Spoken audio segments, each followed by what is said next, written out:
शुरुआत पहलगाम में उन्होंने की, जवाब मोदी और सेना ने दिया। जहाँ तक पाकिस्तान का सवाल है, उन कमीनों से, उन हरामखोरों से, उन इस्लाम के नाम पे कलंक पैदा करने वालों को ये पूछना चाहता हूँ कि जहाँ आप कहते हैं कि हमारे आका ताजदार मदीना मोहम्मद सल्लल्लाहु अलैहि वसल्लम रहमतुल आलमीन थे, पूरी दुनिया के लिए रहमत बन के आए, तो क्या वहाँ के मौलवी मौलाना चूक गए जो आतंकवादी संगठन का नाम जैश ए मोहम्मद रखा? क्यों नाम यूज़ करने दिया? या सुधर जाओ या ज़मीन के अंदर चले जाओ। जिंदा रहोगे तो हड्डी पसली भी नहीं मिलेगी। प्रधानमंत्री वहाँ गए और कहा कि ऐसी मार मारेंगे, ऐसा बदला लेंगे कि उसने कल्पना भी नहीं किया होगा। इस चीज़ को लेकर विवाद रहता है कि आतंकवाद का कोई धर्म नहीं होता, आपका इस पे क्या स्टेक है? आतंकवाद का कोई धर्म नहीं होता, लेकिन पाकिस्तानियों ने आतंकवाद का धर्म इस्लाम कर दिया है। मौलाना मसूद अजहर, तुम मर भी जाते तो वो दर्द नहीं होता जो दर्द भारत की सेना ने तुम्हें दिया है। 14 लोग मारे गए। अगर वो भारत की जेल में रहता तो उसे दिए दर्द नहीं मिलता जो दर्द अब मिला। उसे हमने जिंदा दफन कर दिया। अगर आतंक का रास्ता तर्क नहीं करोगे, ऐसे प्राक्षे उड़ेंगे कि जनाजे लाइक बॉडी भी नहीं मिलेगी। जहां जनरल मुनीर सोया हुआ था, वो भी रात में थर थर कांप रहा था। शहबाज शरीफ की घिग्गी बंद गई। अगर भारत को कोई छेड़ेगा तो हम छोड़ेंगे नहीं। पाकिस्तान इस हमले के बाद कोई जवाब नहीं दे पाया, उसकी हिम्मत नहीं, औकात नहीं। पाकिस्तानी भाग रहे हैं, कह रहे देखो देखो भारत का मिसाइल आ गया। दुनिया में पाकिस्तान से गिरी हुई कौम नहीं है। इस्लाम के नाम पर धब्बा है। टूरिस्ट को, सैलानी को उसका धर्म और उसका हिंदू होने पर गोली मार दी जाए, कितनी बड़ी साजिश थी। आईएसआई या पाकिस्तान की साजिश थी कि गली गली में आग लग जाए। इंडिया में अगर जो आतंकी आ जाता है, हम उसको जमींदोज कर देते हैं। हिंदुस्तान के खिलाफ सोचोगे तो भेजा उड़ा देंगे। आज नरेंद्र मोदी के तौर पर एक ऐसा नेता मिला जिससे अपनी पार्टी के लोग तो प्यार करते हैं, लेकिन 140 करोड़ आवाम का भरोसा है। मोदी है तो मुमकिन है। पाकिस्तान को जब तक सुधारेंगे नहीं, हम लोग चैन से नहीं बैठेंगे।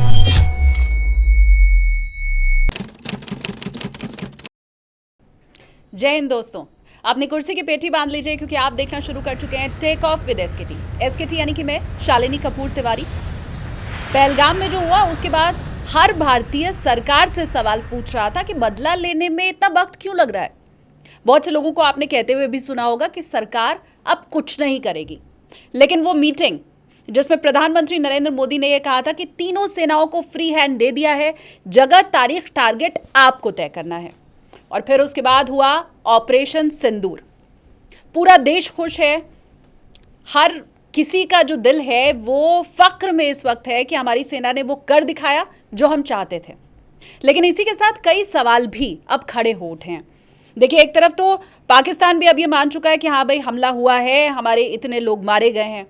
वहाँ पर आतंकी कह रहे हैं कि काश मैं भी मर जाता।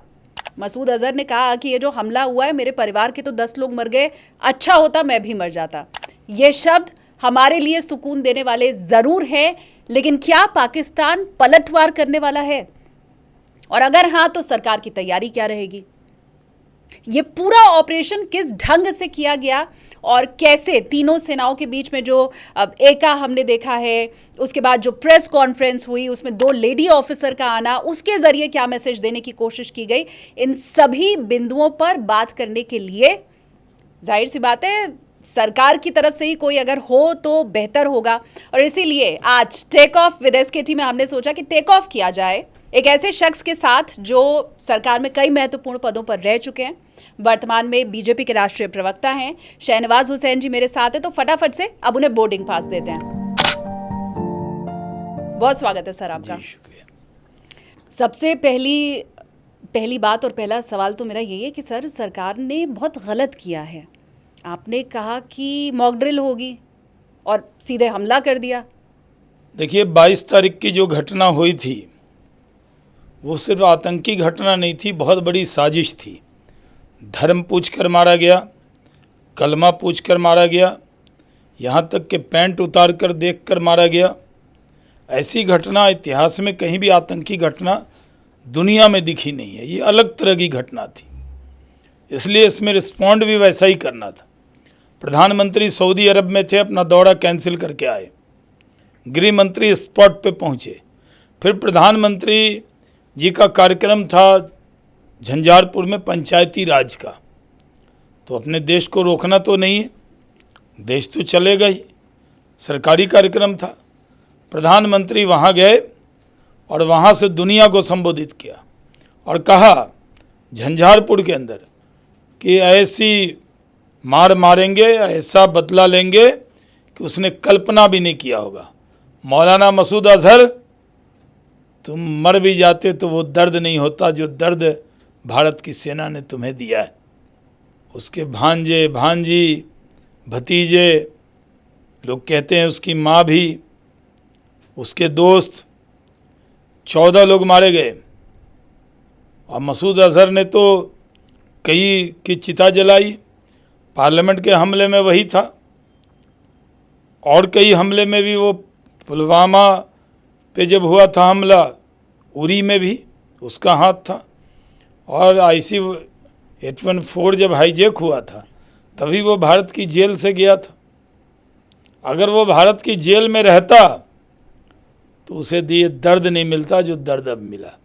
उसे हमने जिंदा दफन कर दिया, और लोगों का तो जनाजा उठा, दफनाए गए, ज़मींदोज़ हो गए, लेकिन मौलाना मसूद अजहर, तुम्हें भारत की सेना ने जिंदा दफना दिया है। वो रो रहा है, आपने कहा, वो कह रहा है काश उसकी भी मौत हो जाती। तो चिंता मत करो, अगर आतंक का रास्ता तर्क नहीं करोगे तो तुम्हारी ऐसे प्राक्षे उड़ेंगे कि जनाजे लाइक बॉडी भी नहीं मिलेगी। जिस तरह भारत की सेना ने पराक्रम दिखाया, हम लोग तो सो रहे थे,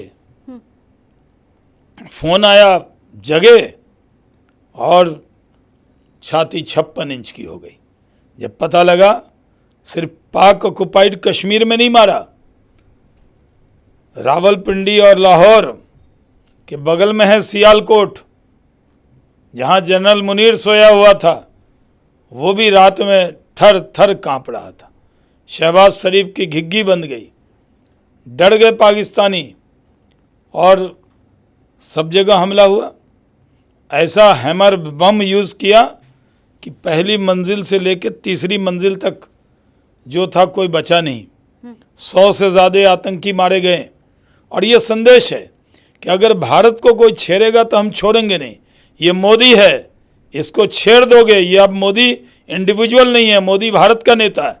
140 करोड़ हिंदुस्तानी का नेतृत्व कर रहे हैं, उनको अगर किसी ने छेड़ दिया तो वो छोड़ने वाले नहीं हैं। सेना को छूट दिया। कैबिनेट कमेटी ऑन सिक्योरिटी की मीटिंग की, सर्वदलीय बैठक की, उसमें सारा मैंडेट लिया और सेना को छूट दी। सेना ने जाकर पाकिस्तान की जो वजूद है उसको हिला दिया है। पाकिस्तान में 1971 में तो 90,000 सैनिकों का सरेंडर था, लेकिन अभी जो हमला हुआ, पाकिस्तानी चाहे रावलपिंडी में बैठे हों या लाहौर में या कराची में, उनके जितने सैनिक हैं वो सरेंडर में आ गए कि उनको हमने मारा भी और कुछ कर भी नहीं पाए। ठीक है, शेलिंग कर रहे हैं वो। पिछले 14 दिन से पूंछ राजौरी के सेक्टर में बॉर्डर पर उनकी शेलिंग हुई है। हमारे कई लोग उसमें, करीब 15 से ज़्यादा लोग हताहत भी हुए हैं। लेकिन पाकिस्तान इस हमले के बाद कोई जवाब नहीं दे पाया, उसकी हिम्मत नहीं है, औकात नहीं है। जब भी दुनिया में हम जाते थे, कहीं कॉमनवेल्थ पार्लियामेंट्री फोरम पे पाकिस्तान के मेंबर ऑफ पार्लियामेंट मिलते थे, तो वो कहते थे वी आर एटम कंट्री।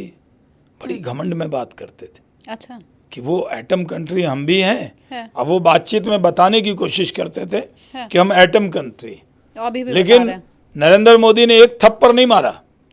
एक थप्पड़ गाल पे दिया जब सर्जिकल स्ट्राइक की, एक थप्पड़ दूसरे गाल पे दिया जब एयर स्ट्राइक की, और इस बार जो मारा है पाकिस्तान की नाक तोड़ दी है। वो जो घमंड था ना, उनकी ऊंची नाक थी कि वो एटम कंट्री है और अंदर में कुछ नहीं हुआ। पहले जब स्ट्राइक हुई तो कहा कौवा मरा है, हाँ, पेड़ गिरा है, हाँ, और हमारे यहाँ भी कांग्रेस के लोग नेता भी मांगने लगे थे कि सबूत दीजिए, सर्जिकल स्ट्राइक का भी सबूत मांगने लगे थे और एयर स्ट्राइक का भी मांगने लगे थे।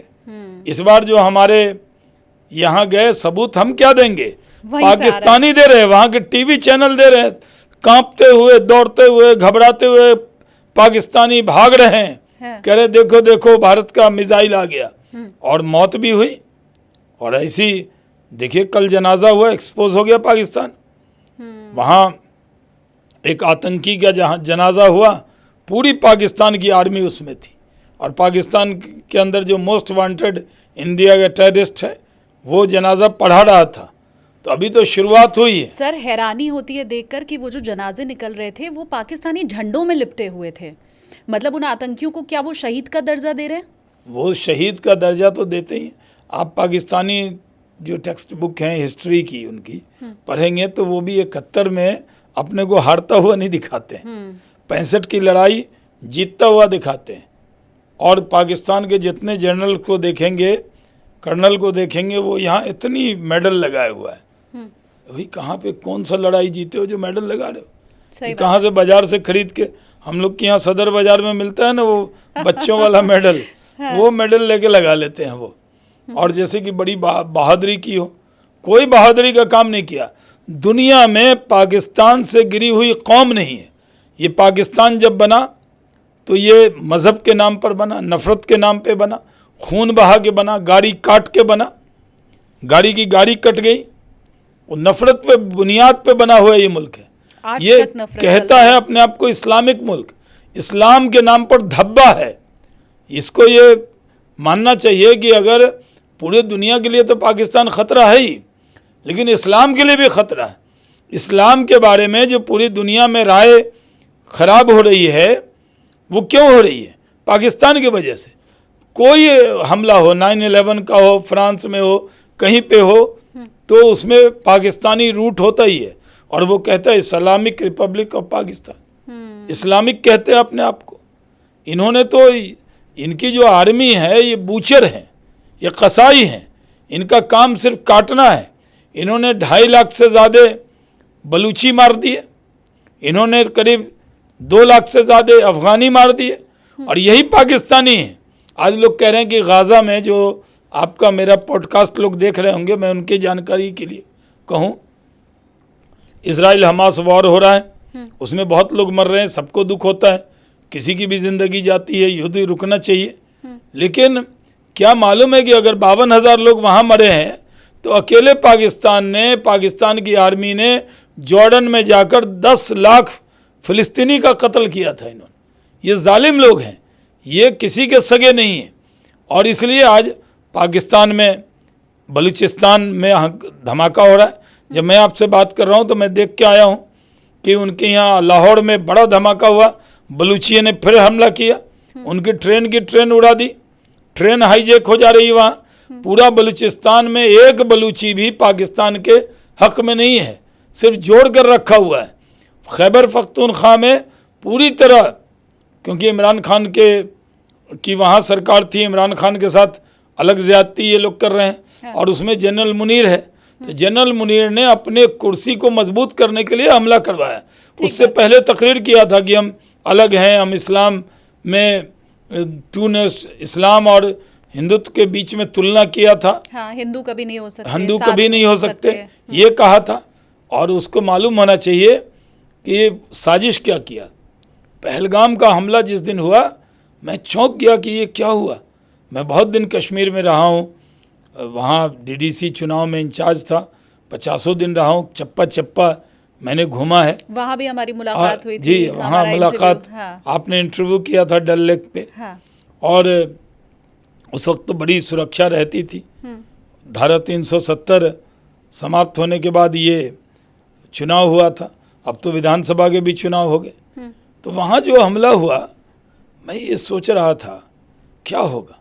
मैं खुद उस हमले को लेके कह रहा था कि हम अपने मुल्क के हमवतनों को क्या जवाब देंगे। क्या इसी मुल्क में, जिस मुल्क में हिंदू राष्ट्र तो नहीं है भारत, लेकिन हिंदू बहुल राज्य तो है, जहाँ हिंदू मेजॉरिटी में है, और उसी देश में टूरिस्ट को, सैलानी को उसका धर्म और उसका हिंदू होने पर गोली मार दी जाए, कितनी बड़ी साजिश थी। आईएसआई या पाकिस्तान की साजिश थी कि गली गली में आग लग जाए। लेकिन भारत के लोगों को सलाम करता हूँ, सैल्यूट करता हूँ कि उन्होंने दिखा दिया कि पाकिस्तान और आईएसआई की साजिश को नाकाम किया। पूरा देश एकजुट रहा और देश के प्रधानमंत्री 140 करोड़ के नेता के तौर पर उन्होंने निर्णय लिया, उन्होंने सेना को छूट दिया और उसका इलाज किया है। ये धर्म के नाम पर जो खेल पाकिस्तान कर रहा है, इसका खात्मा ज़रूरी है। उस हमले के बाद सर 2 तस्वीर बड़ी वायरल हुई थी। एक आपको याद होगा कि कैसे वो जो पहलगाम के मैदान है उसमें लड़की बैठी हुई है, चूड़ा हाथ में पहनी हुई है, और बगल में उसके पति की लाश पड़ी हुई है। पूरा देश उस तस्वीर के बाद स्तब्ध था। और दूसरी बात ये सर, MM नरवणे की तरफ से ये जो फ़ोटो ट्वीट की गई है, आपने ज़रूर देखा होगा कि कैसे इन 5 शब्दों में ये पूरा वाक़या पहलगाम से लेकर के जो अभी हुआ है ऑपरेशन सिंदूर, वो ये 5 शब्द बयान कर देते हैं। आतंकियों ने कहा टेल मोदी, मोदी को जाके बता देना, और बाद में हमारे देश की जो महिलाएं थी उन्होंने कहा बता दिया। ये जो शब्द थे कि मोदी को बता देना, ये क्या आतंकी शब्द हो सकते हैं? मतलब क्या, मैं ये समझना चाहती हूँ कि ये जनरल मुनीर की राय बात थी। जनरल मुनीर ने जो स्क्रिप्ट दी होगी आतंकियों को, अगर वो मारना चाहते ज़्यादा लोगों को, तो आप देख रहे हैं कि वहाँ महिलाएं थी, बच्चे थी, वो AK-47 लेके थे, AK-56 लेके थे। वो अगर फायर खोल देते तो संख्या 100 भी कर सकते थे आराम से, लेकिन उन्होंने नहीं किया। ये नफ़रत इस बात की डालनी थी कि पूरे हिंदुस्तान में अगर एक शहर में कोई हिंदू धर्म के नाम पर मार दिया जाए या मुस्लिम धर्म बता के मार दिया जाए तो पूरा शहर तनाव में आ जाता है। उसने क्या कोशिश की कि यहाँ पर धर्म पूछकर मारेंगे तो पूरे देश में आग लग जाएगी। लेकिन हमारा नेतृत्व, हमारे देश के लोग एकजुट रहे और कहा कि जाके बता देना मोदी को। मैं अब कह रहा हूँ, हाँ, जाके बता दिया मौलाना मसूद अजहर को क्या दर्द होता है, आंसू क्या होता है, तरप क्या होता है, ख़ानदान के लोग अगर मर जाएं तो उसका दर्द क्या होता है। या जो मसूद अजहर है, मसूद अजगर, इस अजगर को मालूम हो रहा होगा कि दूसरे को डसता था, अब वो खुद डसा गया है तो पता लगा होगा उसको। लेकिन क्या आपको लगता है कि पाकिस्तान इसके बाद खामोश हो जाएगा? सीज़ फायर का उल्लंघन तो लगातार हो ही रहा है। पुंछ में, राजौरी में जो चल रहा है वो आप भी सर इस वक्त देख ही रहे हैं। और जो उधर से बातें आ रही हैं कि युद्ध अगर हुआ तो भारत इसके लिए जिम्मेदार होगा। असीम मुनीर ये कह रहे हैं कि हम नहीं चाहते परमाणु हमला किया जाए, लेकिन अगर हुआ तो उसके लिए भारत जिम्मेदार होगा। तो इसे क्या सरकार सिर्फ गीदड़ बबकी ही मान रही है? देखिए, पाकिस्तानी जो आतंकी हैं वो कैंप बनाकर पाकिस्तान में खुलेआम ट्रेनिंग करते थे, उसकी वीडियोस आते थे। पाकिस्तानी आतंकी जो POK में हम हमला कर सकते हैं, सर्जिकल स्ट्राइक कर सकते हैं, तो उन्होंने सोचा कि जहाँ बॉर्डर है, एक तो LOC है जो जम्मू कश्मीर के अंदर आती है और जगह हमारा बॉर्डर फिक्स है, तो उस जगह उन्होंने कैंप बनाए। अब उनमें भगदड़ मची हुई है। उनको लगता था कि हम सेफ़ हैं। ओसामा बिन लादेन एबटाबाद में रहता था, वो सेफ़ मानता था। अमेरिका ने वहाँ घुस के मारा। उसके बाद आतंकी में चाहे वो हाफिज़ सईद हो या मौलाना मसूद अजहर हो, उसने बहावलपुर में मरकज़ सुबहान अल्लाह बनाया हुआ था। इन्ना लिल्लाहि इन्ना इलैहि राजिऊन हो गया, जो मरने के बाद कहा जाता है। उसका पता लग गया। एक मस्जिद बना रखी थी, उसके आगे मरकज़ बना रखा था, ख़ानदान के लोग रहते थे, बगल में आर्मी के लोग रहते थे। तो वो जो उनको ओवर कॉन्फिडेंस था कि यहाँ पे कुछ नहीं कर सकता भारत, अब ये कॉन्फिडेंस पाकिस्तान में आतंकियों का टूट गया है। अब हथियार छोड़कर भाग रहे हैं, अब जाकर मजदूरी करेंगे। वो उनको पता है कि इंडिया में तो हम मारेंगे ही, इंडिया में अगर जो आतंकी आ जाता है हम उसको ज़मींदोज कर देते हैं। लेकिन अगर पाकिस्तान में भी वो इंडिया के ख़िलाफ़ सोचेगा तो जहाँ दिमाग है वहाँ खोपड़ी उड़ेगी। और इसलिए डर पैदा तो हो गया आतंकियों में, उनको पता है कि इंडिया वहाँ भी मार सकता है। ये एक बड़ी बात हो गई है। और मैं मानता हूँ कि जो गिदर भपकी है ना, कि वो जिम्मेदार होगा। जो मैंने कहा कि वो एटम कंट्री अपने को मानते थे, तो तुम्हारा एटम बम तो धरा का धरा रह गया। जिस दिन एटम के बारे में सोचा ना, सोचने के बाद चंद सेकंड के बाद भी पाकिस्तान बचेगा नहीं। जिस दिन सोच लिया, उन पाकिस्तानियों को मालूम है कि जिस दिन वो सोचेंगे, सोच के ट्रिगर दबाने पर जाएंगे तो उनकी उंगली तभी काट ली जाएगी। ये पाकिस्तान को मालूम है। वो सिर्फ धमकी देता है, और हमने धमकी की कहाँ परवाह की। हमने कोई एक जगह मारा, 9 जगह मारा जाके। और वो जो घमंड था कि पाकिस्तान के अंदर है तो सेफ हैं, तो वहाँ भी सेफ नहीं हो। हिंदुस्तान के ख़िलाफ़ सोचोगे तो भेजा उड़ा देंगे, ये संदेश चला गया। ऑपरेशन सिंदूर के बाद एक रिपोर्ट मीडिया में आई जिसमें ये पता चला कि ये नाम पीएम मोदी की तरफ से दिया हुआ था। उन्होंने सुझाया था कि ये पूरा ऑपरेशन जो रहेगा उसका नाम सिंदूर रखा जाए। तो उसके पीछे का अगर आप देखिए, जो पहलगाम में घटना हुई, उन्होंने बच्चे नहीं मारे, उन्होंने महिला नहीं मारी। कोई बहुत बड़े दिल के थे क्या? बड़े ह्यूमन बीइंग थे वो?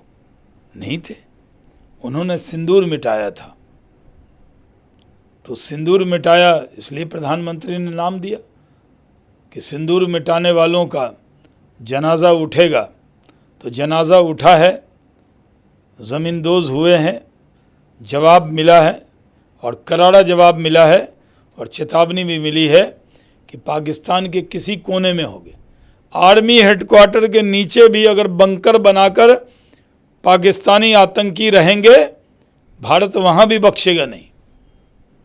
हमारे पास ऐसे बम हैं जो बंकर को भी तोड़ देंगे। ये संदेश चला गया है।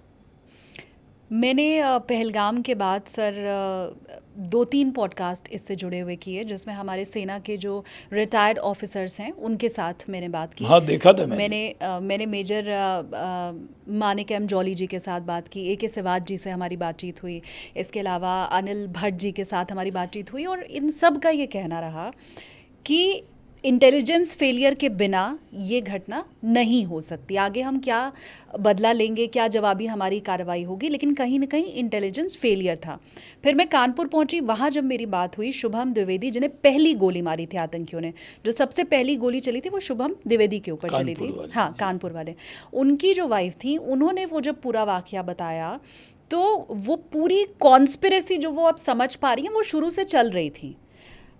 उनका ये कहना रहा कि जम्मू कश्मीर पुलिस की तरफ से उन्हें कोई मदद नहीं मिली, वहाँ जाने के बाद भी घोड़े वाले कैसे ऊपर ले जाने की कोशिश करें, तो वो सारी बातें उन्होंने पॉडकास्ट में बताई हैं। तो ये सवाल मेरा है कि जब वो पूरा इलाका अति संवेदनशील हमेशा से रहा है, आप खुद इतने लंबे समय श्रीनगर में थे, तो क्या ऐसी घटना को आतंकी अंजाम दे सकते हैं? ये दूर दूर तक कोई अंदेशा ही नहीं था। मैं इंटेलिजेंस की तो अभी बात ही नहीं कर रही, इनपुट्स की बात नहीं कर रही। देखिए, हो सकता है कि थोड़ा ओवर कॉन्फिडेंस वहाँ की प्रशासन को, पुलिस को आया हो, क्योंकि जब से धारा 370 हटी, लाल चौक पे भी आप जाइए तो बहुत आम सा माहौल है। जैसे आप चांदनी चौक जाएंगे तो जो माहौल मिलेगा वो लाल चौक पे भी मिलेगा। बिल्कुल। वहाँ कोई डर का माहौल नहीं है। उसका नाजायज़ फ़ायदा उन्होंने उठाया। और ये सही है कि वो जो वैली थी, उस वैली में जो पुलिस का इंतज़ाम, वो एरिया अछूता था। सब जगह इंतज़ाम है, वहाँ भी। हाँ। जैसे आप पहलगाम में जाएंगे, बेताब वैली, जहाँ बेताब फिल्म की शूटिंग हुई थी, तो पुलिस का इंतज़ाम रहता है।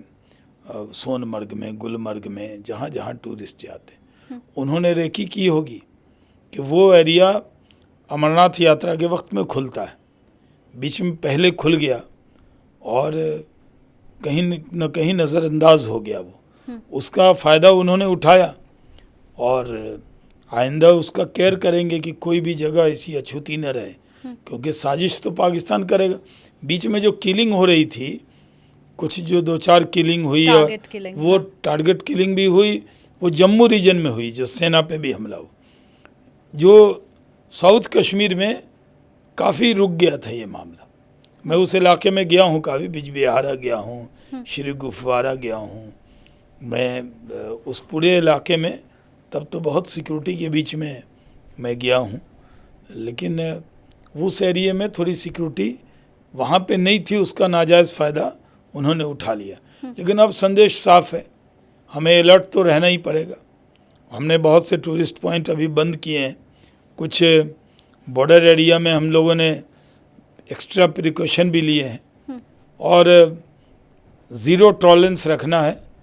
बहुत मानकर चलना है कि वो साजिश कर सकते हैं और कुछ न कुछ उनके जो स्लीपर सेल हैं वो तो मौजूद ही हैं अभी भी, क्योंकि मैं समझ सकता हूँ 98% कश्मीरी, पूरी तरह जो मेजॉरिटी कश्मीरी है वो चाहता है कि वहाँ टूरिज़्म हो, लोग आएँ। जहाँ जाते थे 20-22 लाख लोग, 2.5 करोड़ लोग पहुँचने लगे। और अब आतंकवाद के पीक में भी वो टूरिस्ट पर कभी हमला नहीं करते थे। ये बहुत दिन बाद हुआ, क्योंकि कश्मीरियों से रोज़ी रोटी भी उन्होंने छीना है। धर्म के नाम पर भारत में हंगामा भी हो जाए, ये भी साजिश थी। नहीं, लेकिन क्या आप फिर ये मैसेज देने की कोशिश कर रहे हैं कि जहाँ जहाँ सिक्योरिटी हो, जैसे मुझे ऐशन्या द्विवेदी ने बताया कि उनकी 5 दिन की ऑलरेडी यात्रा कश्मीर की हो चुकी थी, जिसमें वो सोनमर्ग गए, वो लोग गुलमर्ग की तरफ गए थे, श्रीनगर में वो 1 दिन रुके थे और इन हर जगह उन्हें सेना के जवान दिखाई दिए, वहाँ पर कड़ी सिक्योरिटी उन्हें दिखाई दी। सिर्फ जब वो पहलगाम पहुँचे तो वहाँ पर सिक्योरिटी नहीं थी। तो क्या इसका मतलब मैं ये मानूँ, मैं ऑनेस्टली आपको बताऊँ सर, मई में हम भी जाने वाले थे, हम समर वेकेशन का वेट कर रहे थे कि जब स्टार्ट हो तो हम फिर कश्मीर जाएंगे और वहाँ पर घूमेंगे। तो क्या एक आम भारतीय अगर अब कश्मीर जा रहा है तो वो ये देखे कि हाँ भाई यहाँ सिक्योरिटी दिखाई दे रही है तो हम घूम सकते हैं, वरना उल्टे पैर उस जगह से निकल जाओ? नहीं, जम्मू कश्मीर में जो कश्मीर घाटी में जाना चाहते हैं, जो सरकार ने अभी तो कुछ पॉइंट्स को रोका है, लेकिन पूरा सिक्योर्ड किया है, कोई भी लीकेज नहीं होगी कहीं। कश्मीर जा सकते हैं और पूरी तरह हमारी सेना, हमारे बॉर्डर सिक्योरिटी फोर्स के लोग, CRPF और जम्मू कश्मीर पुलिस में तालमेल करके वो सब जगह को सिक्योर किया जाएगा। ये तो एक ही जगह थी जहाँ सिक्योरिटी नहीं थी और उसका फ़ायदा उन लोगों ने उठा लिया। अब ये मौका हम लोग देने वाले नहीं। ऑपरेशन सिंदूर के बाद मैं गवर्नमेंट के उस मैसेज के बारे में भी आपसे समझना चाहूँगी कि हमने देखा जब प्रेस कॉन्फ्रेंस होती है तो हमारी 2 लेडी ऑफिसर उसमें बैठी हैं, जिन्हें हम अब दुर्गा का, शक्ति का रूप हम कह रहे हैं, जिसमें एक ऑफिसर हमारी जो है वो कुरैशी हैं और जो दूसरी ऑफिसर हमारी विंग कमांडर हैं वो हिंदू हैं। तो ये क्या एक मैसेज देने के, हम संदेश की बात हमेशा करते हैं ना सर राजनीति में कि हर तरफ संदेश छुपा होता है, तो क्या ये उसी की वजह से रहा? देखिए, आर्मी का कोई धर्म नहीं होता। आर्मी एयरफोर्स में जो ऑफिसर हैं, आप जानते हैं कहीं बहुत तनाव हो जाए, दंगा हो जाए तो लोग क्या कहते हैं? आर्मी को बुला लो, सेना बुलाओ। क्यों कहते हैं? भारत की सेना पर जो है वो बड़ा गर्व है भारत के लोगों को।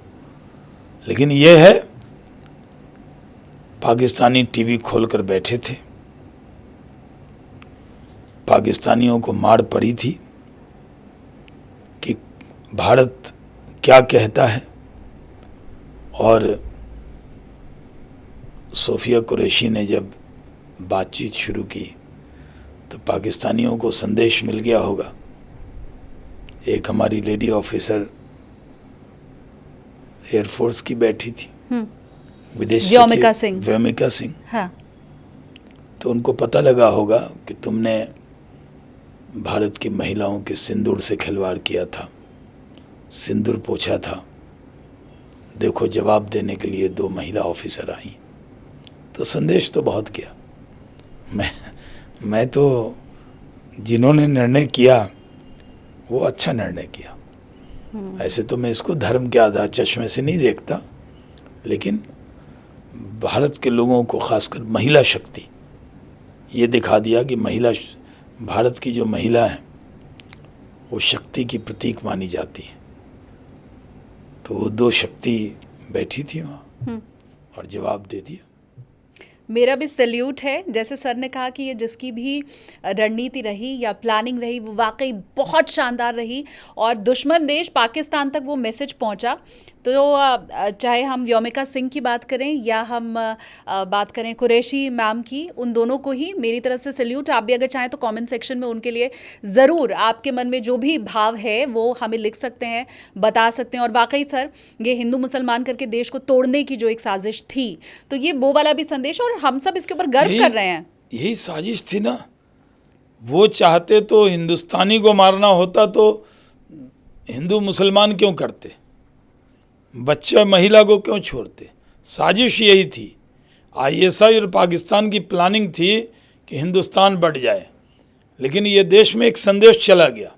जो लोग भी हिंदू मुसलमान को बांटना चाहते हैं, ISI या पाकिस्तानी, अब ये देश ने संदेश दे दिया, ये हम लोगों ने संदेश दिया कि हम भारतीय हैं। इस जननी मातृभूमि से जो प्रेम करेगा, जो इसको भारत माता मानेगा, उसकी पूजा पद्धति कुछ भी हो, भारत के लोग उसको गले से लगाते हैं, पलकों पर बैठाते हैं। और सोफिया कुरैशी ने तो संदेश ही दे दिया। पाकिस्तानी उनकी तस्वीर देखकर उनको लग रहा होगा सोचा क्या था, और मोदी ने जवाब कैसा दिया। रोल मॉडल भी वो एक तरह से बन गई हैं। और ये पूरा ऑपरेशन शुरू से लेकर आखिर तक, उसके नाम से लेके, टाइमिंग से लेके, जिस ढंग से उसको कंडक्ट किया है उससे लेकर, और आखिर में जो प्रेस कॉन्फ्रेंस हुई वहाँ तक, हर जगह एक मैसेज छुपा हुआ था सर। लेकिन पिक्चर अभी बाकी है। नरवणे जी की तरफ से ये जो ट्वीट किया गया, और हमने देखा कि सोफिया कुरैशी की तरफ से भी ये प्रेस कॉन्फ्रेंस में बताया गया कि 9 जगहों पर हमला हुआ है, 21 चिन्हित किए गए थे। तो ये पिक्चर अभी बाकी है वाला जो ट्वीट था, ट्रेलर इसे माना जाए। एक बात याद रखिए, ये मोदी है। शुरुआत कोई और करता है, लेकिन ख़त्म मोदी ही करता है। हमला किया पुलवामा में, शुरुआत उन्होंने की, जवाब हम मोदी ने दिया, सेना ने दिया। उड़ी में शुरुआत उन्होंने की, जवाब सर्जिकल स्ट्राइक करके मोदी ने और सेना ने दिया। शुरुआत पहलगाम में उन्होंने की, जवाब मोदी और सेना ने दिया। पाकिस्तानियों को ये बात याद रखना चाहिए। आपका तो YouTube पे है, पाकिस्तानी भी आपको देखते होंगे, आपका पॉडकास्ट सुनते होंगे। उनके लिए एक संदेश है, चैन से जीना है तो सुधर जाओ। अगर भारत को छेड़ोगे तो बचोगे नहीं। ये घमंड जो नाक थी, वो हमने नाक काट ली है पाकिस्तानियों की। एटम मुल्क है, अब कहाँ के एटम मुल्क है। पाव भर के उनके एटम है कहते भी वो स्टेटमेंट सही बात है। आधा पाव का। हाँ। शेख रशीद था, शेख चिल्ली, हाँ। पहले मंत्री था वहाँ का, होम मिनिस्टर। हाँ। वो क्या स्टेटमेंट था? आधा पाव का क्या है? हमारे पास पाव भर के भी एटम बम है। हाँ। हम पाव भर के भी मारेंगे तो वो अब पाव भाजी की तरह रखो अपने पास, अब कुछ नहीं होने वाला। कैसे पाकिस्तानी जी रहे होंगे।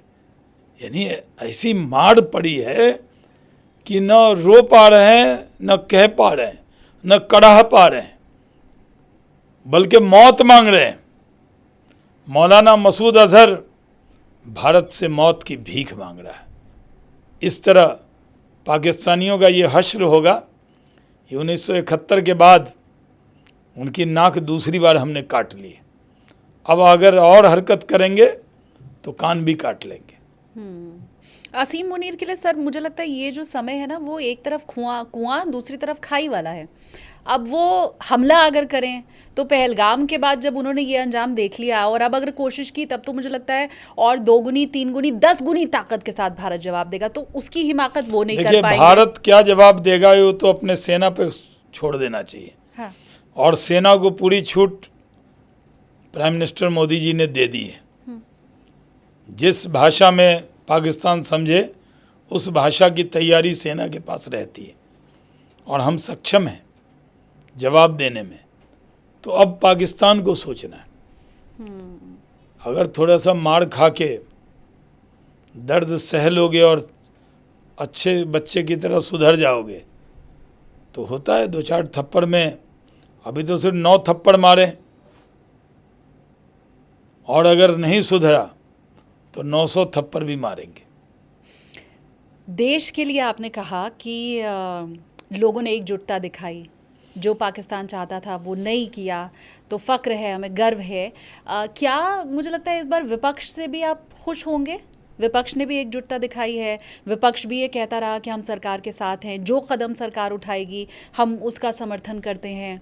तो इस बार तो कोई शिकवा शिकायत विपक्ष के साथ नहीं रही होगी? नहीं, उनसे क्या शिकायत, हमें कोई शिकायत नहीं, लेकिन देश को शिकायत है उन लोगों से। ये कहा था सिद्धारमैया ने कि युद्ध नहीं होना चाहिए, उनके आबकारी मंत्री ने कहा था ये ड्रामा नहीं होना चाहिए, मणिशंकर अय्यर ने कहा था कि 47 से बहुत से सवाल हैं जिसका जवाब अनसुलझा है, भक्त चरण दास ने कहा कि पुलवामा की तरह ड्रामा न करें, और हमारे राफेल को खिलौना बताया कांग्रेस ने। अजय राय जो कांग्रेस के अध्यक्ष हैं, जो प्रधानमंत्री के सामने चुनाव लड़े थे, वो राफेल एक खिलौना ले आए और राफेल को खिलौना बता के नींबू मिर्ची डाल दी। अब वो नींबू मिर्ची कांग्रेसी अपने नींबू मिर्ची कहाँ रखेंगे, चबाएंगे, खाएंगे? वो राफेल ने तो कर दिया कमाल। ये क्या बताया था? अभी भी उनके एक नेता हैं उदित राज, उन्होंने कहा इसका नाम ऑपरेशन सिंदूर नहीं रखना चाहिए, सिंदूर तो एक धर्म के लोग लगाते हैं। ऐसे मैं बिहार से, मिथिला से हूँ, और बिहार में मुस्लिम औरतें भी सिंदूर लगाती। ये कांग्रेसियों को पता होता नहीं है। ये लोग तो कट गए हैं, ये लोग तो अपने ड्राइंग रूम में रहते हैं या किसी होटल के में बैठ के कॉफ़ी पीते हैं और प्रेस कॉन्फ्रेंस करते हैं, बस ज़मीन पे जाते नहीं। राहुल गांधी पैदल चले तो कुछ दिन, तो ये कांग्रेसी भी चले होंगे थोड़े दिन। इनको पता नहीं होता है कि देश की संस्कृति का प्रतीक था। उदित राज जी ने हालांकि सर ये ट्वीट कर दिया है, वो कह रहे हैं कि ये गलत है, मीडिया, उन्होंने ऐसा कुछ कहा ही नहीं है। उनका बोलना है मैंने कुछ नहीं कहा है, सेना के द्वारा आतंकवादी ठिकानों पर प्रहार का स्वागत, सरकार ने सिंदूर ऑपरेशन नाम दिया, इस पर कोई विवाद क्यों? इस पर मैं कुछ बोला ही नहीं हूँ, लेकिन कुछ मीडिया ने विवादित बयान दे दिया। अब मीडिया पे ही दोष डालेंगे, अब ट्वीट करेंगे। सफाई तो कांग्रेसी देते ही हैं। सर्वदलीय बैठक है, अब सर्वदलीय बैठक में आज सब कुछ बताया जाएगा। देखिए, अटल बिहारी वाजपेयी विपक्ष के नेता थे प्रधानमंत्री बनने से पहले, और जब 71 का युद्ध हुआ था तो इंदिरा गांधी के साथ चट्टान की तरह खड़े थे। तो कांग्रेसियों को सत्ता में रहना नहीं आता और विपक्ष का रोल भी अदा करना नहीं आता। अरे अटल बिहारी वाजपेयी जी से सीखिए, कुछ भी मत करो कांग्रेसियों, कम से कम विपक्ष में कैसे रहा जाता है इसकी कार्बन कॉपी बीजेपी से सीख लो। मुझे कांग्रेस के नेता मिले थे जहाज़ में, तो हमने कहा अभी तक आप लोगों को घमंड रहता है जैसे कुछ लोगों को घमंड रहता था हिंदुस्तान में कि हमारे बाप दादा राजा थे। अब कांग्रेसियों को ये घमंड रहता है कि हमने इतने साल हुकूमत किया, और हम बीजेपी वालों को रहता है हम इतने साल से सेवा कर रहे हैं और हम सेवा करते रहेंगे। तो उनको ये घमंड रहता है। कम से कम विपक्ष से सीखिए। ऐसे मौके पर बयानबाजी बंद होनी चाहिए। राहुल गांधी ऐसे नेताओं को निकाल बाहर क्यों नहीं करते अगर उनके बयान से असहमत हैं तो? लेकिन वो बयान देते रहते हैं, खंडन करते रहते हैं। उनके 2 अंकल हैं, एक सैम अंकल हैं, सैम पिट्रोडा, एक मनी अंकल है। उन दोनों का बयान आता है, कई बार आप देखिए कांग्रेस उससे अपने आप को अलग कर लेगी कि उनका निजी बयान है, और रॉबर्ट वडेरा ने भी बयान दिया था। उन्होंने कहा इसलिए हमला हुआ कि मुसलमानों पे बहुत दबाव डाला जा रहा है, बहुत दबाव है, मुसलमानों पे ज़्यादती हो रही है। क्या इस बयान के लिए कांग्रेस ने माफ़ी मांगी क्या, या डिसऑन किया रॉबर्ट वडेरा को? नहीं किया। तो इसलिए कांग्रेस को बयानबाजी से बचना चाहिए। आप भी तो सर उदित राज और अजय राय इन लोगों का जिक्र कर रहे हैं, राहुल गांधी प्रियंका गांधी की तारीफ नहीं कर रहे हैं, असदुद्दीन ओवैसी की तारीफ नहीं कर रहे हैं। तारीफ किस बात के लिए करें? आप भारतीय हैं, आपको भारत के साथ रहना है कि आपको माला पहना है? अगर आप भारत माता की जय करेंगे या भारत के पक्ष में बोलेंगे तो इसके लिए तारीफ चाहिए क्या? भारतीय हैं, भारत के साथ रहना होगा, भारत के पक्ष में बोलना होगा, एक लय में रहना होगा। 140 करोड़ हिंदुस्तानी एक हैं, और अगर दो बयान कुल हिंद मजलिस इत्तेहादुल मुस्लिमीन के असदुद्दीन ओवैसी अगर पाकिस्तान के खिलाफ बोल रहे हैं, भारत के पक्ष में बोल रहे हैं, तो कृपा कर रहे हैं क्या? एहसान कर रहे हैं? चरण छुए उनका, माला पहनाए, बड़ी कृपा की आपने, भारत के पक्ष में बोला, भारत का पासपोर्ट लेंगे, भारत का आधार कार्ड लेंगे, भारत में रहेंगे, भारत में रहना होगा तो भारत माता की जय जयकार करनी होगी। और अभी ज़रूरत है, कोई कृपा नहीं। अगर मैं भारत माता के पक्ष में बोल रहा हूँ तो मैं एहसान नहीं करता। कोई अपने माँ के पक्ष में बोलेगा तो उसको क्या माँ उसकी आरती उतारेगी? कहेगी नहीं तूने मेरे पक्ष में बोला। ये फ़र्ज़ है, ये जिम्मेदारी है। इसलिए आप कहिए तो मैं उनका शुक्रिया करूं। ओवैसी भाईजान आपका बड़ा बड़ा शुक्रिया। किस बात का शुक्रिया?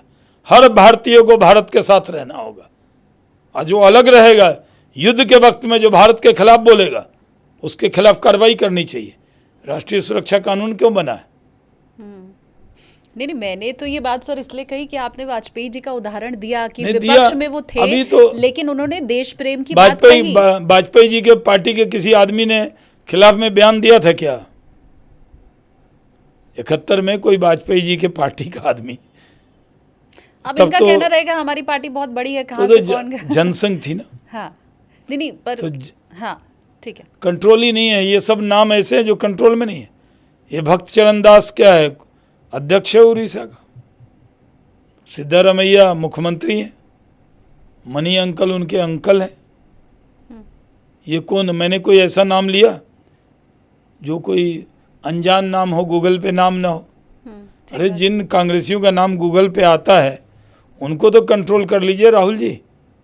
मैं अच्छा, मेरे लोग अच्छे नहीं, ये क्या बात है भाई? ठीक है, मैं एक और ट्वीट का यहाँ पर जिक्र करूँगी सर, क्योंकि अब आदित्य राज कॉल की तरफ से एक ट्वीट किया गया है जिसमें वो ये कह रहे हैं कि इंडिया ने वाकई घर में घुसकर मारा है। ये पाकिस्तानी आप खुद कह रहे हैं, जिसकी अभी हम चर्चा कर भी चुके हैं। इसके साथ वो ये भी कह रहे हैं कि एक भी मिसाइल हम नहीं रोक पाए। वीडियो बाकायदा उन्होंने डाला है कि वहाँ के लोग ये कह रहे हैं कि एक भी मिसाइल हम नहीं रोक पाए, ये पाकिस्तानी कह रहे हैं। और असीम मुनीर कह रहे हैं कि हमने तो 3 राफेल मार दिए हैं। पाकिस्तानी से बड़ा झूठा है धरती पे कोई। वो तो मैंने आपसे कहा ना, 71 की लड़ाई में भी कई मेडल टांग लिए उन्होंने। जिसकी फ़ौज ने सरेंडर किया 71-65, जब भी पाकिस्तान भारत से लड़ा है तो भारत से पिटा है, फिर भी वो मेडल बाज़ार से खरीद के टांग लेते हैं। यहाँ आप देखिएगा पाकिस्तानी फ़ौजी के इस पे इतने मेडल होते हैं, जैसे लग रहा है बाज़ार में जो अच्छा मिला उसको टांग लिया यहाँ। तो उसी तरह वो कह रहे हैं कि हमने ये मार गिराया, एकदम गलत कह रहे हैं। हमने तो अपनी सीमा में रहकर ही मार गिराया उनके लोगों को। इसलिए झूठा दावा तो वो करेंगे, फेस सेविंग कर रहे हैं। कहाँ दिखाया वो? कोई मलबा दिखाया? नहीं। कोई पायलट दिखाया? अभिनंदन की तरह कोई पायलट गिरा उनके यहाँ? ये बड़क मार रहे हैं। हम तो गए नहीं, हम तो उनकी सीमा में घुसे ही नहीं। पायलट हमने तो यहीं से उड़ा दिया। वो दिन याद करो पाकिस्तानियों, जिस दिन अंदर आके उड़ाएंगे कुछ बचेगा नहीं, प्लेन हो जाएगा पाकिस्तान। ये मैं बार बार इसलिए समझना चाह रही हूँ क्योंकि कल भी मेरी जब बात हुई थी एक रिटायर्ड ऑफिसर से सेना के, तो उन्होंने भी ये बात कही कि पाकिस्तान कुत्ते की पूंछ की तरह है, जैसे आप 11 साल भी नली में रखेंगे सीधा नहीं हो सकता है। तो उसकी तरफ से एक बार कोशिश ज़रूर की जाएगी कि वो, क्योंकि अगर असीम मुनीर को अपना प्रभुत्व बनाए रखना है तो दिखाने के लिए तो उन्हें कुछ करना ही होगा। तो क्या उस स्थिति में हम सब भारतीयों को हमें सचेत रहने की क्या ज़रूरत है? कुत्ता तो बहुत वफादार होता है, ये तो कुत्ते से भी गिरी हुई कौम है पाकिस्तानी। कुत्ते तो आप जानते हैं, कई लोग वफादारी का दूसरा नाम कुत्ता है, डॉग है, बहुत लोग घर में पालते हैं, दुम सीधी हो या टेढ़ी तब भी पालते हैं। लेकिन पाकिस्तानी को कुत्ते का अपमान मत कीजिए, मैं तो ये कह रहा हूँ। कुत्ता भी शर्माएगा, क्योंकि वफादारी का सिंबल माना जाता है। और पाकिस्तानी दुनिया में मार खा रहे हैं लेकिन सुधर नहीं रहे। उनकी पासपोर्ट की ये हालत है कि कोई भी पाकिस्तानी अगर अपना पासपोर्ट लेकर जाए, खुद कई इंटरव्यू देखा होगा कितनी बेइज्जत होती। बिल्कुल। उनकी एक एक्ट्रेस ने, हीरो हीरोइन, एक एक्ट्रेस का बयान कह रहा था कि पूरा क्रू निकल गया, उसको रोक लिया। हाँ। और पाकिस्तानी जो है वो उनको स्क्रीनिंग की जाती है। ह्यूमिलिएट किया उन्होंने बाकायदा अपने ह्यूमिलेट नहीं, उनका मुझे कहना चाहिए या नहीं, लेकिन पाकिस्तानी औरत हो या मर्द, जब वो स्क्रीन से जाते हैं तो यूरोप में, अमेरिका में उनका जिस्म पूरी तरह से वो स्क्रीन में देख लेते हैं, तभी एंट्री देते हैं उनको। कि जाते बॉडी में क्यों भी कुछ चिपका के, हाँ, अंदर में भी कुछ ले जाएंगे ये भी पता नहीं है। जैसे गोल्ड की स्मगलिंग होती है, ये हथियार की भी कर सकते हैं। दुनिया में सबसे ज़्यादा भीख मांगने वाला पाकिस्तानी, सबसे ज़्यादा आतंक की घटना में शामिल ये पाकिस्तानी, सबसे ज़्यादा दुनिया में चोरी करने वाला पाकिस्तानी। सऊदी अरब में अगर हाथ कटे होंगे सबसे ज़्यादा तो पाकिस्तानियों के, गर्दन कटे होंगे तो पाकिस्तानियों के, पत्थर मारकर मारा गया होगा तो पाकिस्तानियों के। ये दुनिया की सबसे बेइज्जत कौम है। इस मुल्क की तुलना तो किसी से हो ही नहीं सकती। सिर्फ घमंड एक हो गया है, एटम कंट्री। अब वो घमंड मोदी जी ने तोड़ दिया उसका। पाकिस्तान के रक्षा मंत्री ख्वाजा आसिफ की तरफ से ये कहा गया है कि वक्त आ गया है पाकिस्तान को उधार चुका देना चाहिए। भारत के उधार की वो बात कर रहे हैं। ये उनका कहना है, जो हमने हमला किया है ये उधार है उनके ऊपर, अब वो चुकाएंगे। अभी तो कर्ज बाकी है, उधार कहाँ से चुकाएंगे? वो हैसियत तो ख़त्म हो गई, बची खुशी जो इज्जत थी वो भी चली गई। अब बेइज्जत कौम का रक्षा मंत्री क्या बोलेगा? खुद ही एक ब्रिटिश न्यूज़ चैनल से बातचीत करते हुए कबूल कर लिया कि हमने आतंकवाद किया है, आतंकवादियों को पाला है। अभी कुछ दिन कबल ही वो इंटरव्यू हम सब ने देखा। तो ख्वाजा आसिफ जो है वो सठियाया हुआ व्यक्ति है, डरा हुआ व्यक्ति है, इसी तरह का बयान देता रहता है। बुज़ुर्ग है, रिटायर्ड आदमी है, उनके यहाँ उसको दे दिया है ज़िम्मा। रक्षा मंत्री क्या होता है देखिए, हमारे रक्षा मंत्री राजनाथ सिंह को जब चलते हैं तो उनकी धमक देखिए। पाकिस्तानियों को लगता है ये भारत के रक्षा मंत्री। हमारे गृह मंत्री अमित शाह जी, वो कैसे गृह मंत्री हैं ये पाकिस्तानियों को भी मालूम है, और हमारे प्रधानमंत्री कैसे हैं ये उसको मालूम है। उनके यहाँ तो शहबाज शरीफ हों, ख्वाजा आसिफ हों, और एक और कोई मंत्री वहाँ आता है टेलीविज़न पे, दाढ़ी रख के, मूंछ साफ है, वो इंफॉर्मेशन मिनिस्टर, वो भी बड़े बड़े डिंग हाँकता है। तो सारी डिंग निकाल दी। 2 बजे रात में उन्होंने ही आकर के टीवी पे सूचना दी थी कि हमारे पास पक्की जानकारी है, 24 से 48 घंटे के भीतर भारत कुछ करने वाला है। हाँ, तो जानकारी तो पक्की निकली उसकी। हाँ, घबराए हुए 2 बजे रात में इतनी जानकारी मिलने के बावजूद मार खा गए, मौत हो गई इतने लोगों की।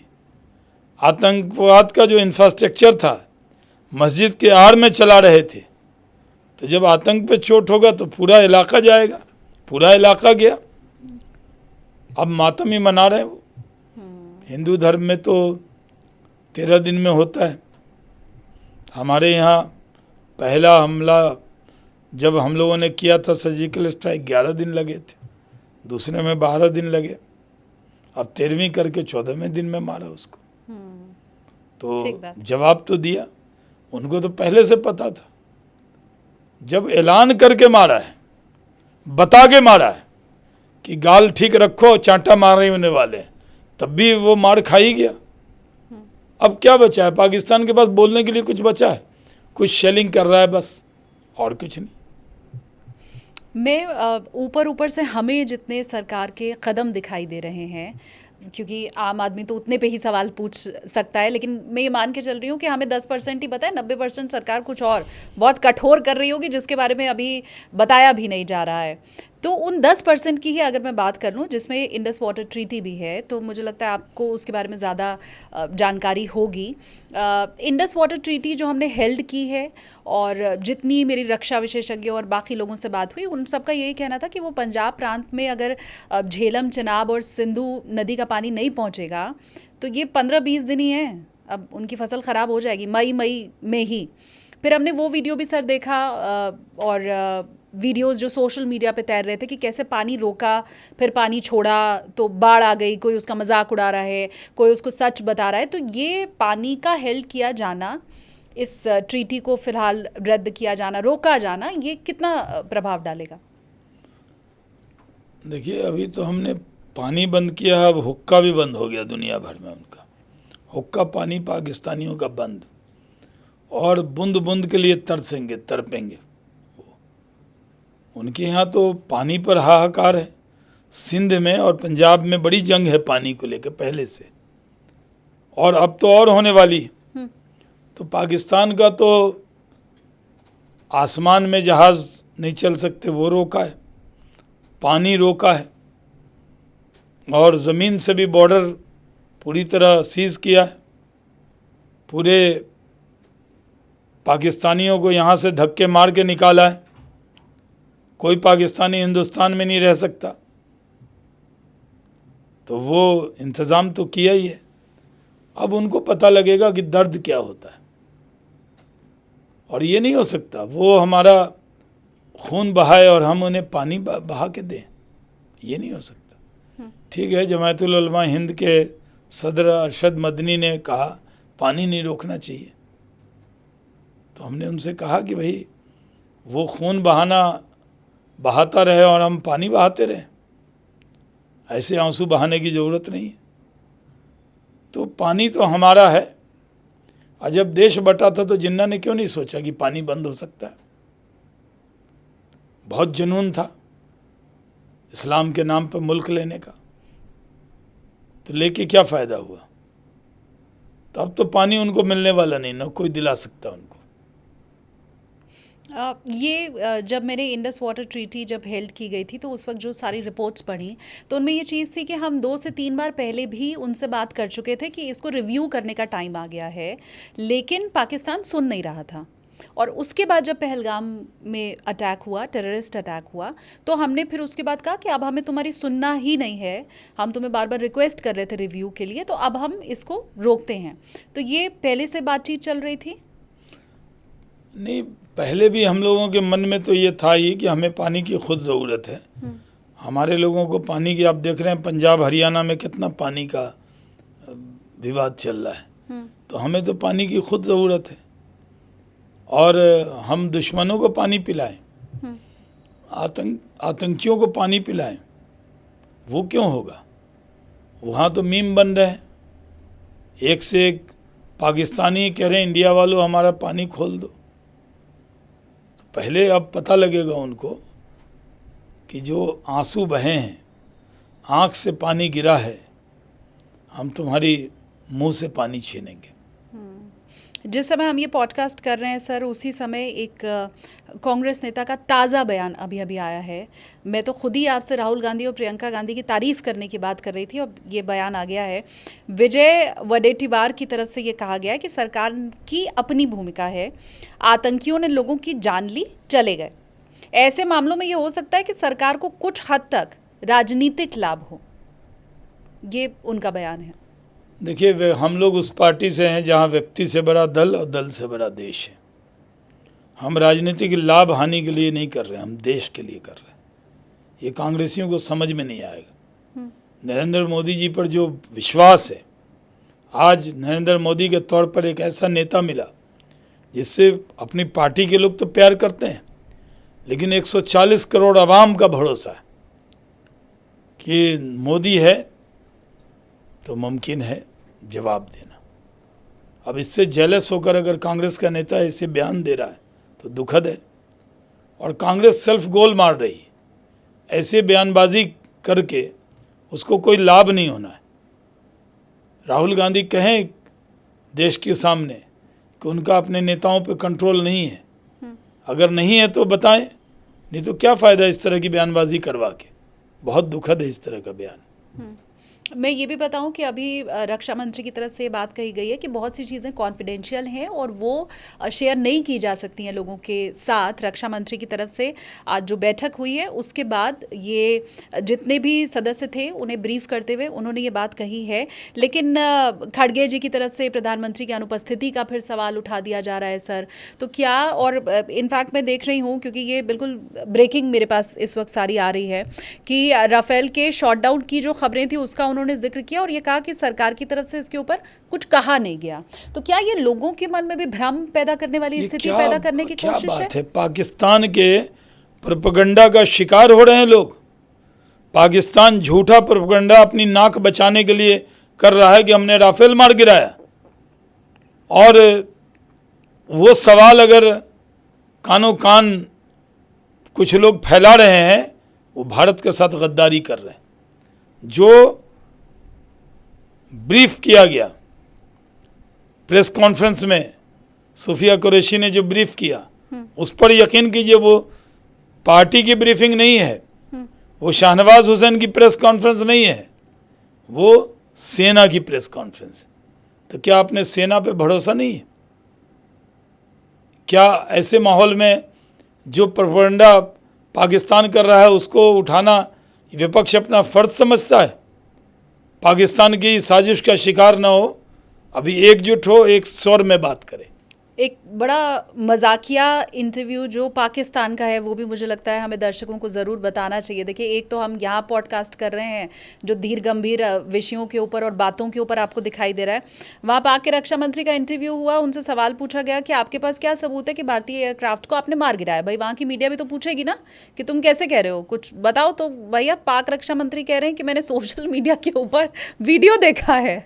ये बयान है पाकिस्तान के रक्षा मंत्री का। मैंने कहा ना कि बहुत उम्र दराज व्यक्ति है, क्या कहा जाए, वो तो खुद अपने को एक्सपोज करता है। हाँ। पाकिस्तान का जो रक्षा मंत्री है ख्वाजा आसिफ, वो ब्रिटिश न्यूज़ चैनल पे तो कबूल कर लिया कि आतंकवाद का ये डर्टी गेम वो कर रहा है, इतने साल से कर रहा है, अमेरिका और यूरोप के लिए कर रहा है।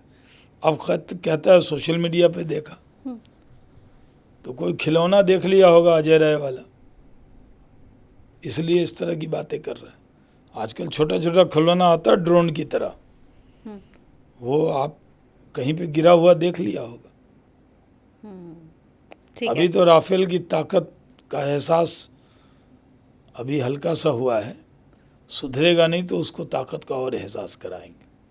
मैं सर चाहती हूँ, क्योंकि मैं टेक ऑफ और लैंडिंग की हमेशा बात करती हूँ मेरे पॉडकास्ट में, तो अब जबकि ये लैंडिंग का वक्त आ गया है, आप एक एक्स सिविल एविएशन मिनिस्टर से बात कर रही हैं तो आप और बेहतर संदेश दे पाएंगे और इसी अंदाज में और इसी शब्दों के साथ दे पाएंगे। मैं चाहती हूँ कि एक संदेश देश के लोगों के नाम, क्योंकि इतनी जल्दी हम इस ऑपरेशन सिंदूर के बाद आपका जो पॉडकास्ट कर रहे हैं, तो एक संदेश देश के नाम और दूसरा संदेश मैं चाहती हूँ पाकिस्तानियों के नाम ज़रूर करें। हमने पाकिस्तान के सर बहुत से चैनल्स को यहाँ पे बैन कर दिया है।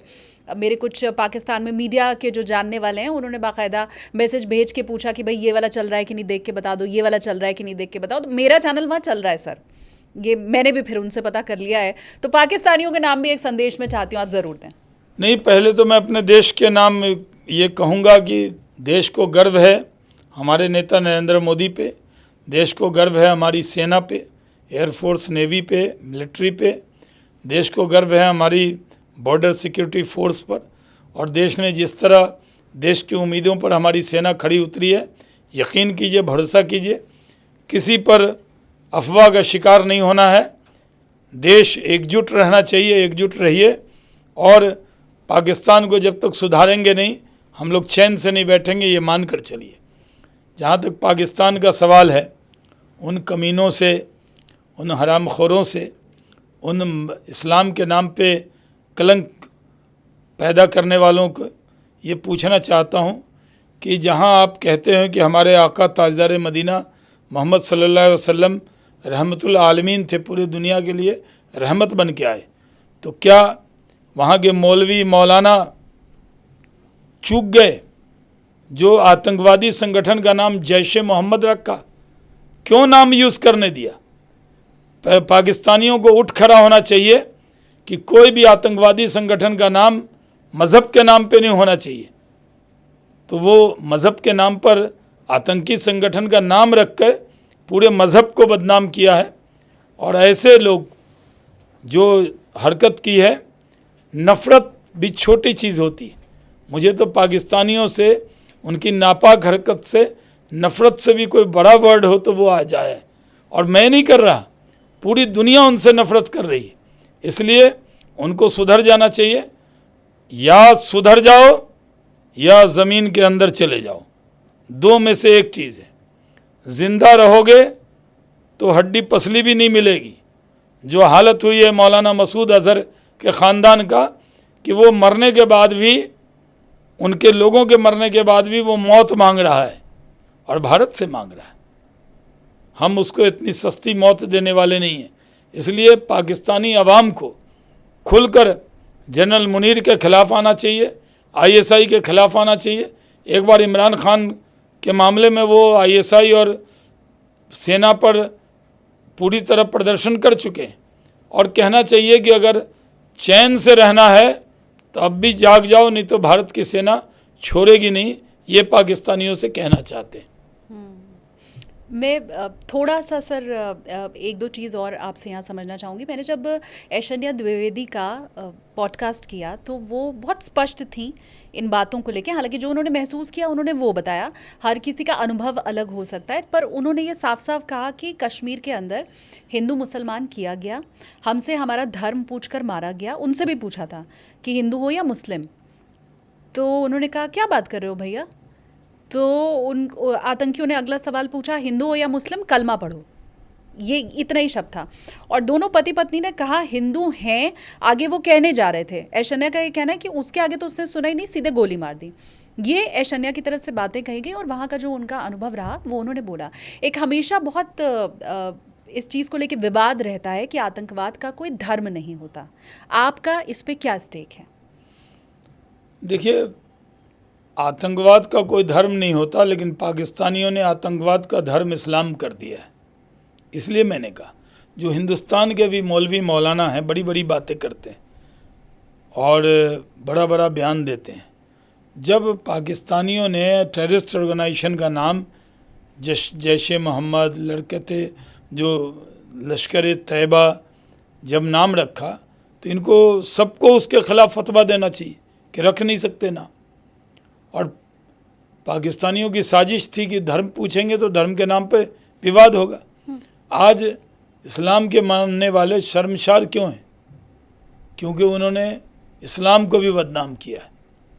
तो सबको एक सुर में बोलना चाहिए, इकट्ठे होकर बोलना चाहिए कि जितना टेररिज्म बदनाम है, उससे ज़्यादा पाकिस्तानियों ने इस्लाम को बदनाम किया है।